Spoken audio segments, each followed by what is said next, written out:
So we have Firestarter, the newest adaptation for the Stephen King book and a remake of the 1980s movie starring Drew Barrymore. So first off, let me start off by saying that I have not seen the movie. I have not seen the 1980s original movie, nor have I read the book. So this was like a fresh take of just like watching this movie and seeing how it is. So this movie is streaming on Peacock. They decided to stream it on Peacock and is also in theaters. And honestly, I barely heard about this movie. There wasn't much marketing for this movie. And I do have Peacock, so I decided to go ahead and stream it on Peacock and, not really go to the theater and check it out. And I gotta say, I'm glad that I streamed it on Peacock instead of going to the theater.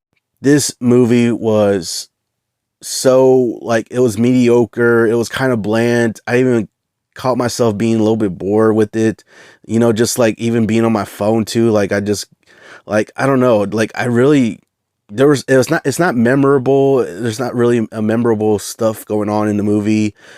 It's fine, it's a fine movie, it's okay, but honestly, it's not something I'll probably watch again, and it wasn't really memorable, and it was bland in most parts. Now, like I was saying, I haven't read the book, and I haven't seen the original 1980s movie with Drew Barrymore, so I don't know exactly how those play out. But for me, just watching this movie on my, on its own, it really didn't do it for me. Basically, the way this movie plays out is you have this girl that's starting to develop her powers, where she could basically, start fires and stuff. Her dad, who is played by Zac Efron, actually has a power of his own. So basically, this government agency is trying to get a hold of them, or trying to capture them. Basically, they send out a hitman to capture them too. So for some of the movie, they're on the run trying to get away from them. And you can see in some parts the little girl is trying to develop her powers a little bit. And by the time it's all said and done to where it's the end of the movie, I really don't get it. There was the way it ended, and I don't know, I just didn't really understand it that much, really, to be honest. And with a premise like this, you get, I don't know, I guess they're trying to make her a superhero or something. I don't know what they're trying to do exactly.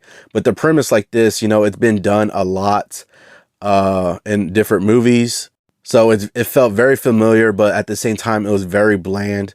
It didn't really do anything for me. Caught myself a little bored in some parts. So yeah, definitely, I would say if you're actually curious about this movie, just stream it on Peacock. Don't even chance it or go to the theater. Save your money. If you happen to have Peacock, just stream it on Peacock if you happen to still be curious about this movie. Save your money, save a trip.